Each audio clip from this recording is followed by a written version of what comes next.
Hello everyone, this is Adrian from Astrophoto Bobcat. Welcome back to the channel. Today I have a very interesting video.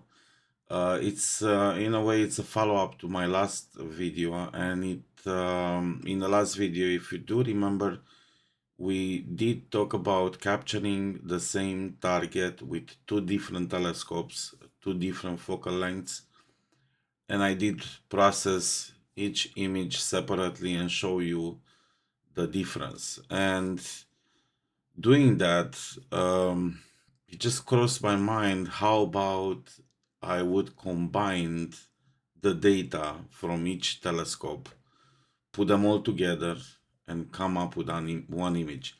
And this is what we're going to talk about today. I'm gonna show you in depth how you can do that without stacking all the images together, all the data together. And the reason why is because one of my telescopes has it's set up the camera binning one by one, the other telescope is binning two by two, so the images are different in size, so they cannot be stacked all together in a deep sky stacker or any other stacking software. But I did find a way around that, and that's what I want to show you. I haven't seen this done from anybody else that I'm aware of. I'm not saying that it hasn't been done before, but I will show you how to do it.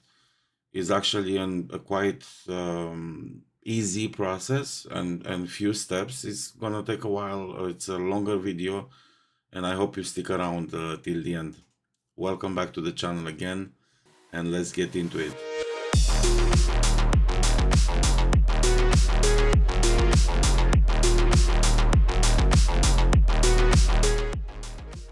Okay, so we are in PixInsight now, and we have the two sets of data. The first set of data is in the top, you can see, and the target that we have is actually Hubble Nebula. I didn't mention that, but that's the target that we have, that we will work on.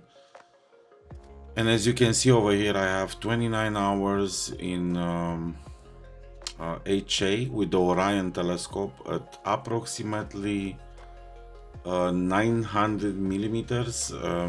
To give you a comparison, this would be it. As I did mention in last video, this is cropped version of it.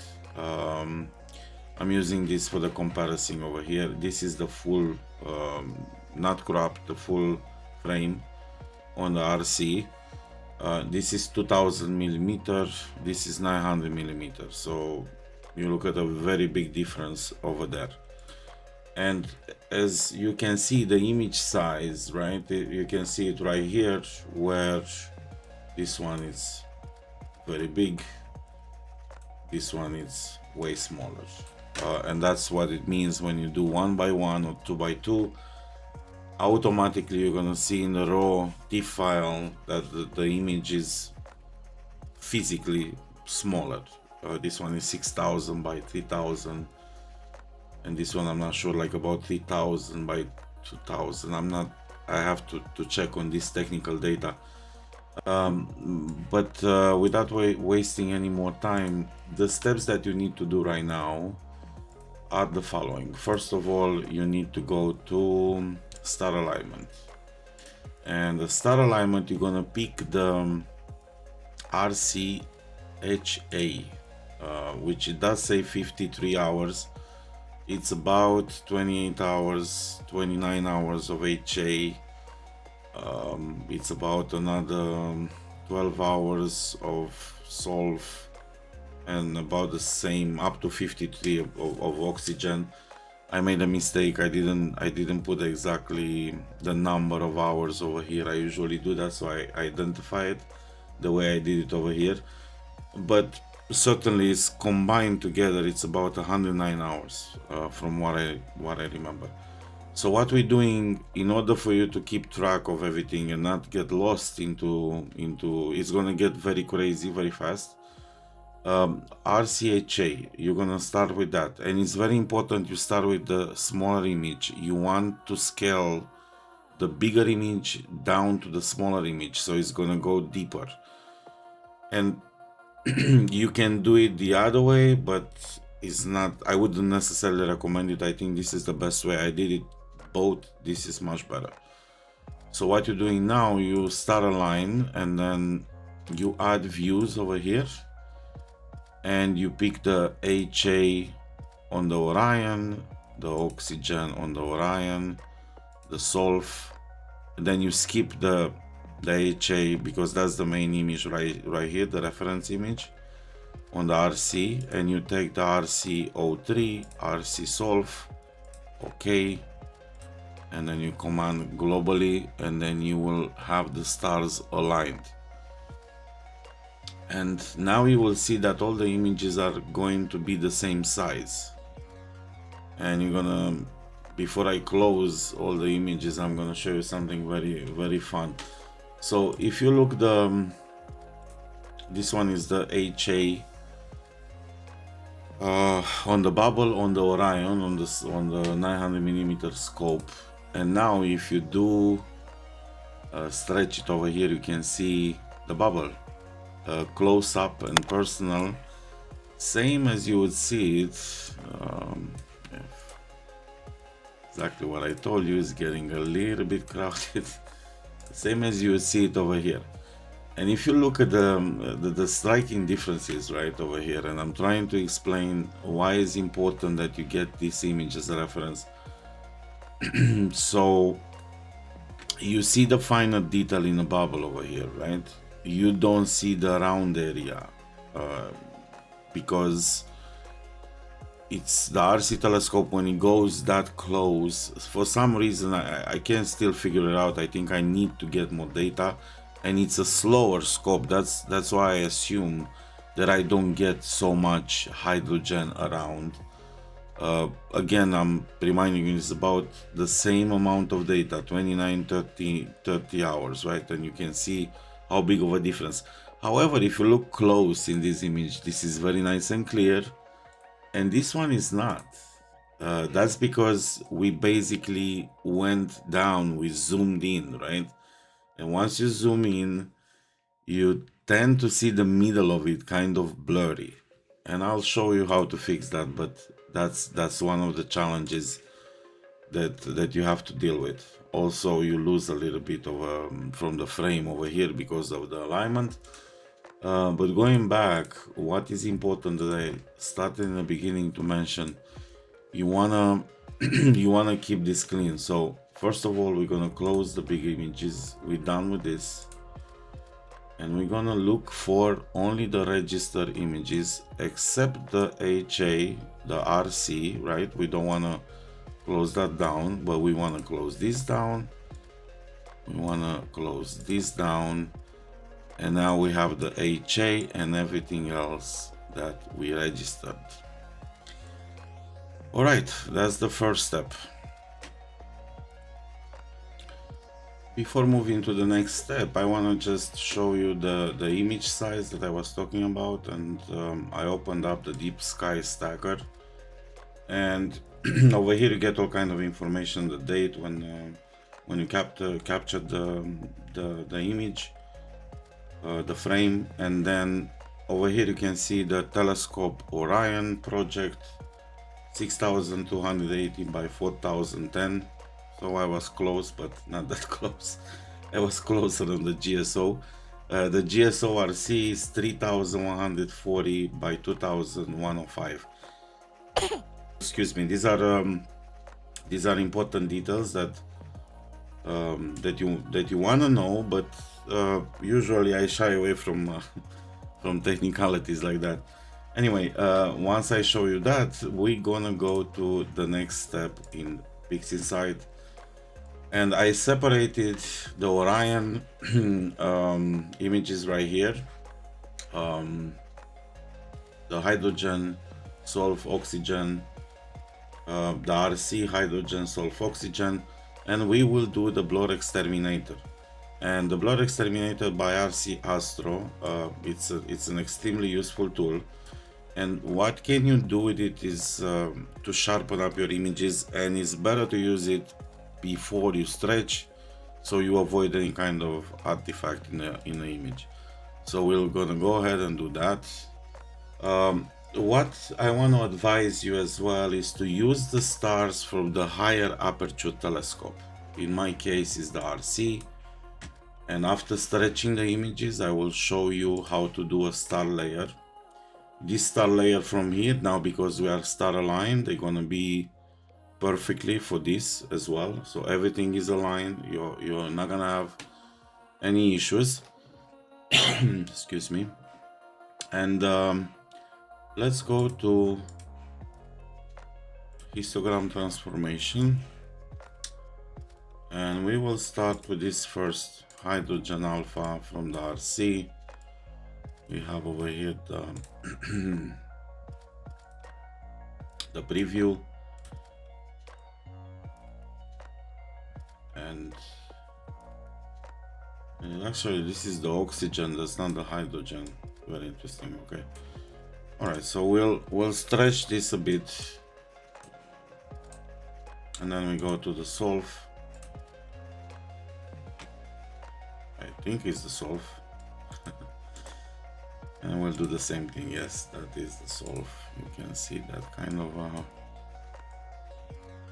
more muddy data, I would say, because you usually get the filaments when it comes to solve, like the you know, the yellow, that kind of a color. And now we're going to hydrogen alpha, and this should be good to stretch for a bit. There we go. To be a little careful, we still have a little bit of vignetting. I'll show you how we can take care of it. And another thing that I want to do though, especially in this case, I would like to rotate the images. I know a lot of people just like to go with the image as it is, the way they capture it, but I find that in certain situations that is not really advantageous for the image. It looks better, for example, when you have the pillars recreation, it definitely looks better when they are up and not upside down. For example, in this case, I like the way it shows. Shows like an AI entity almost, like a Death Star type of thing. And we're gonna do the same thing over here.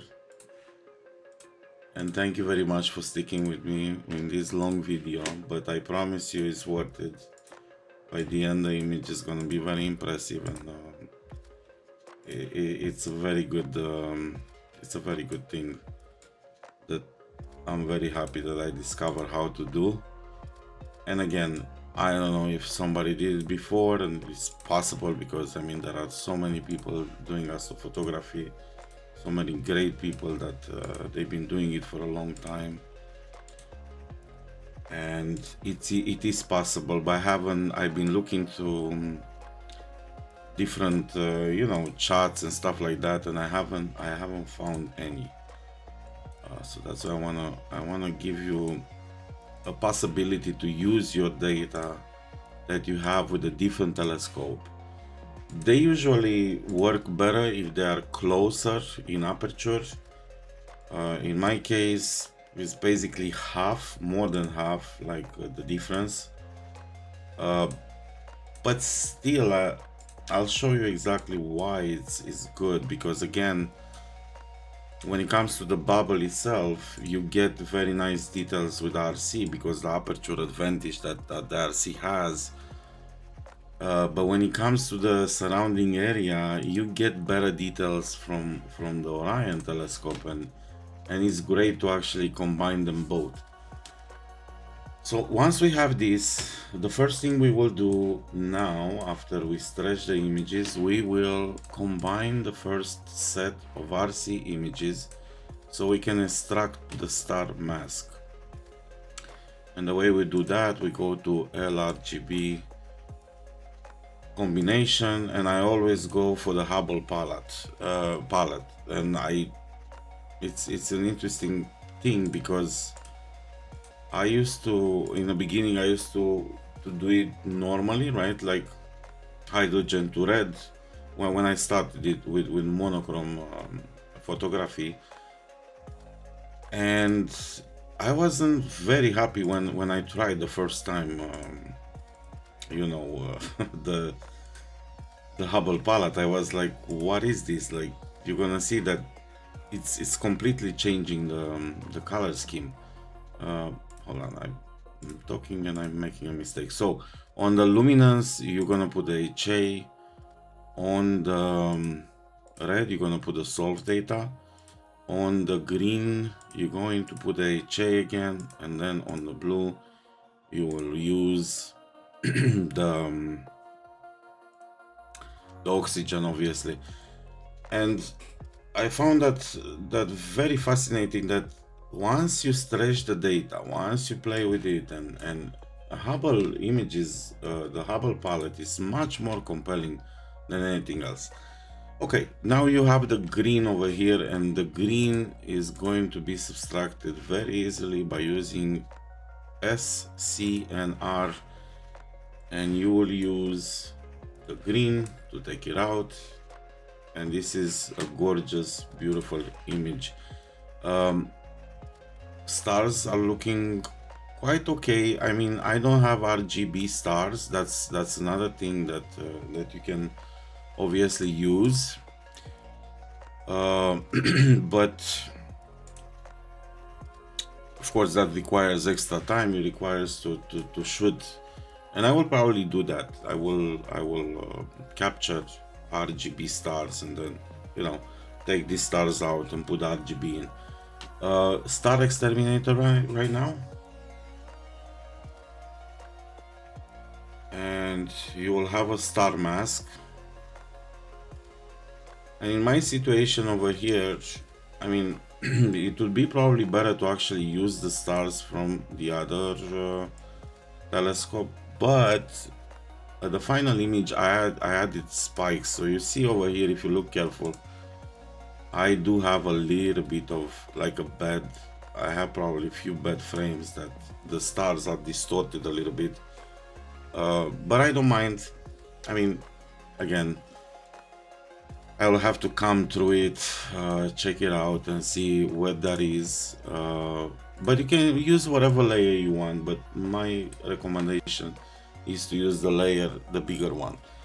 Over here, what I usually do, and this is part of my my process, and it can be a little bit tedious, I do automatic background extractor and see how the image looks. And you can see over here that it took out some of that brightness in the middle. I'm not sure if I necessarily like that, but if you go close over here, you can see, you know, the beautiful gas coming around, but I still not crazy happy with it. This is a thing that you have to play around with it, right? So I find tutorial videos to be so difficult because every time, as I said, I'm processing an image or anything like that, it's different from one time to another. Okay, let's do something else. Let's try to do dynamic background extraction. And the only reason I'm doing this is not necessarily that I'm trying to show you how a raw images look, the raw image looks, because I want to make a comparison with the other image that is gonna come out. So you see, this is much better. This is more smooth. Compare over here, it got very dark. You lost some of the luminosity over here. This we're gonna get rid of. We're gonna get rid of this, and we're gonna leave this to have it as a raw image. And then over here, we're gonna put this image right here on your right hand side. Well, you can actually not see it, so I'm gonna go down over here. Okay, that's good. So we have these images over here, the RC and with the star layer. And right now, another thing that I was telling you, it's very important to practice when it comes to this. Right now, what I'll do, I'll take the stars out for all the images, and this takes Again, takes a little bit of time, but just bear with me. So we got to the last image, the hydrogen alpha channel from the Orion telescope. And I'll explain to you why. So when you combine the images with the stars, they can become messy if the stars are not really perfect. When you try, after you combine the images and when you try to take the stars out, you will have residues, and it might take a bigger chunk from the nebulosity. So I saw this by experimenting with it, and in the end, the best way to do it is to actually take it before you combine them in LRGB. The reason I haven't done this because we need, on the first time, is that we need the stars layer, right? So that doesn't, that wouldn't make sense, because you need that layer. All right, and this is the fun part when that the methodology of combining these two sets of data. So primarily when we started, you had two different image sizes. You take care of it by aligning the stars. And right now you have two sets of hydrogen alpha, oxygen, and sulfur. And the way to combine it, I'll show it to you right now, and it's an awesome process. And you go to LRGB, and you take out the green channel and the blue channel, because right now we will combine the two hydrogen alpha that we have. The RCHA, and right here we will put the H bubble 29 register, and we click global, and you will get a crazy image. There you are. And I'm going to close this up. I want to just clean it up a little bit. I'm going to put it right here behind the camera. Sort of. Well, let me go all the way. We put them over there. We keep the screen nice and clean. All right. So now that we have the first one, how gorgeous this looks though. It's just beautiful. It's so alien, so amazing. I start to appreciate everything about astrophotography and about processing. It is a little bit difficult to learn, and you know, but once you do it, it's awesome.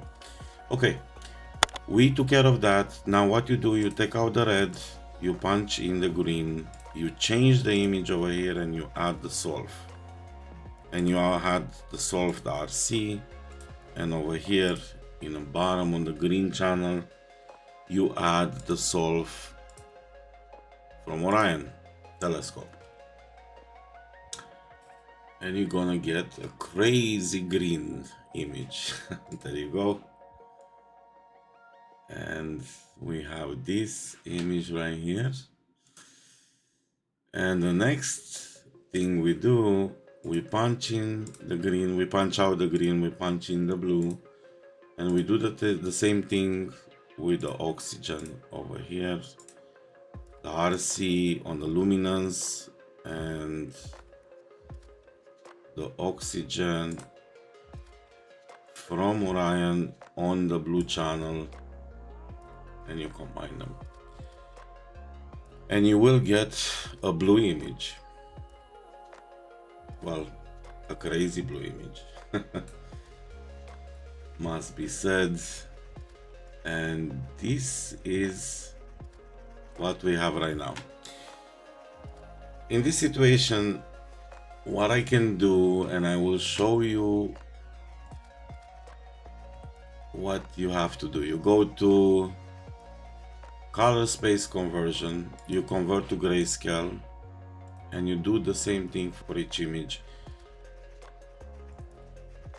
and we do the same for the oxygen, and that allows you right now to combine these images, these new images, in RGB, LRGB. And when it comes to experimenting, what I usually do, I'm using the automatic background extractor to see how does it react. But you say again, it creates a lot of havoc, it takes out the luminance. So let's try with the dynamic background extraction, which seems to be a little bit softer. And the reason why I want to do this is because, as you can see right here, I do have a lot of, not a lot, but a little bit of vignetting, right? And you can see it over here that is being extracted out, and this new image looks a little bit cleaner, a little bit better, right?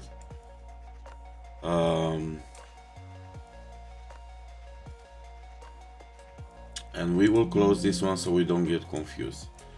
And now I will actually, since I did it with the hydrogen, I'm gonna go ahead and do it with all of them, just because I think it's benefiting from what I'm seeing. Yeah, you lose that crazy vignetting, and we'll do it with the solve as well. Generate, subtraction, and done. All right, and now we are ready. We are ready to combine these images and see what we get. And we will punch in the red, the green luminance, and the blue, and we're gonna go here and we identify the HA. Since we did it, the first one is 514 dBE because we did the dynamic background extraction.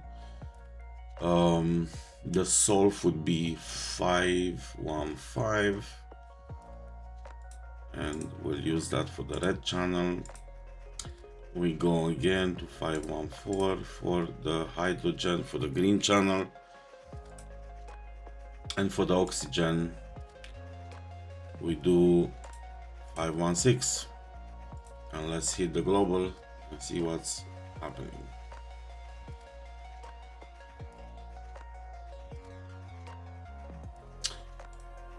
All right. Now it's drastically different, the image, compared to the initial one where we use only the hydrogen data. And now we need to do something here. We need to take the green out, and we also need to use correct magenta stars. And this is a thing, it's like a made up thing that there are no stars, but you can see all that purple around, and by using this tool you get better you know, you clean up nicely your image for any magenta and stuff like that. And right now, as you can see, these two images, we're gonna go a little bit close up over here, and these are basically unprocessed, right? And you can see the difference. The data over here, it's much more pronounced around the bubble than in this image. And the bubble actually looks quite clean this time over here. Last time when I processed it, got a little bit more blurry. But the benefit of combining this data, as I said, is the around area.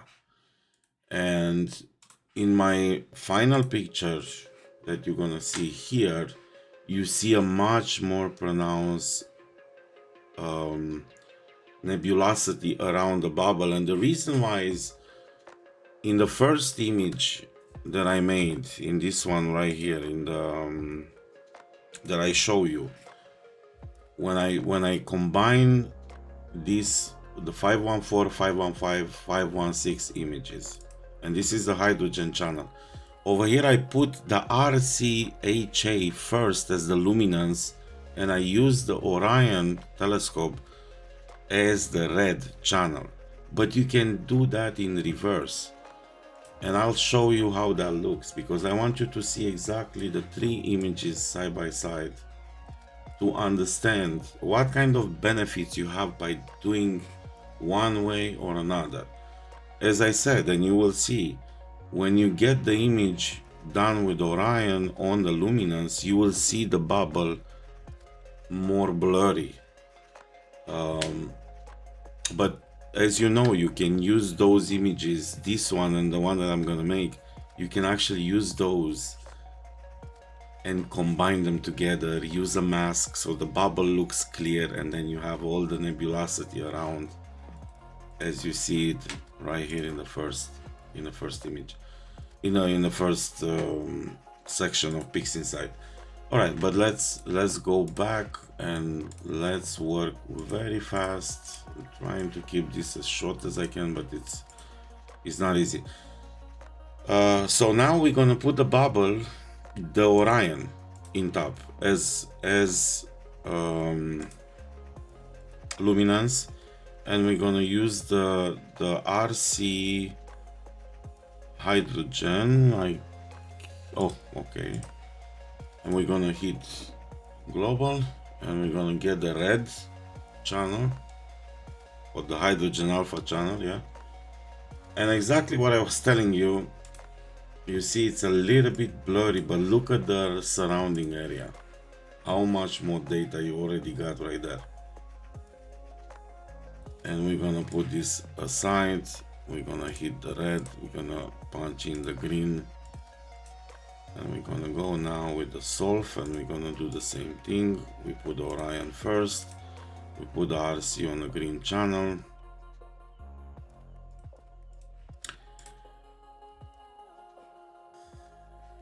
All right, and then the last one, we do the oxygen. And on the Orion, I have more data gathered all together than the RC. So it's like 60 plus hours with 53 hours. But regardless, you get more details, around the main target usually, because it's a wider field of view. All right, let's switch this to grayscale. Convert to grayscale. Okay, and once you've done this, now you have the hydrogen, you have the solve, and you have the oxygen. You go to LRGB. Keep in mind the numbers that you have over there, right? So we go to image 526, and then we use 527. Very nice and easy. 526 again, and 528, and hit global. And we should get a crazy green image as usual. But what a beautiful image. What a beautiful image. And honestly guys, this, I think for me, this is my best photo so far from my amateur astro photographer. It's an interesting thing that using two telescopes. Okay, so let's hit the green over here. Take out the green.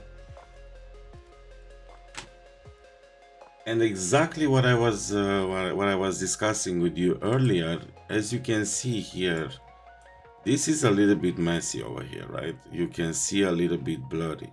It's not unusable, but it is messy. It's a little bit messy. compared to this where it's nice and clear, right?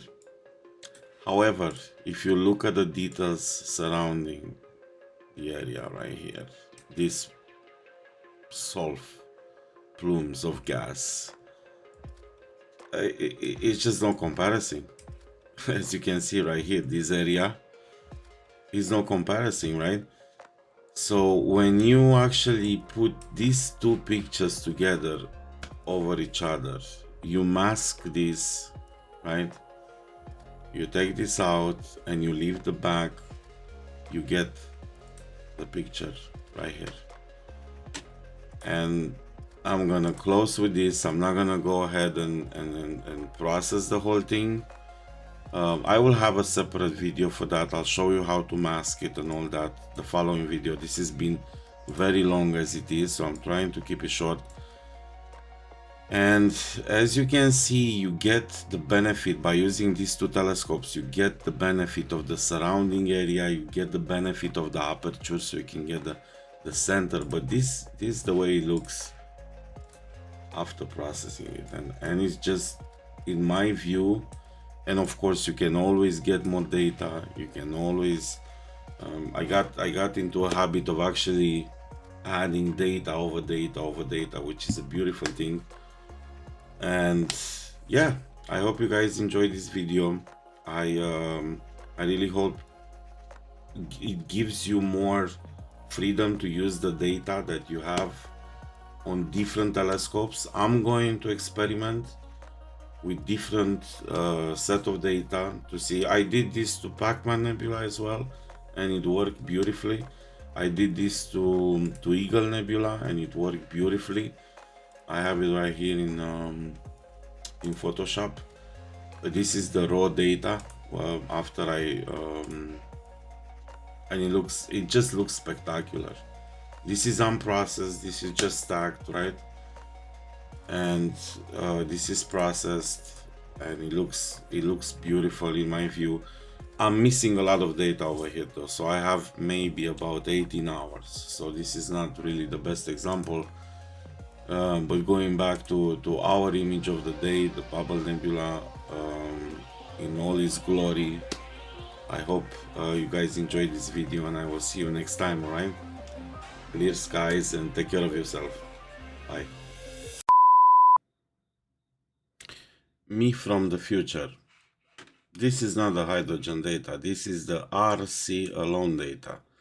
This is the RC and Orion data combined. You're welcome.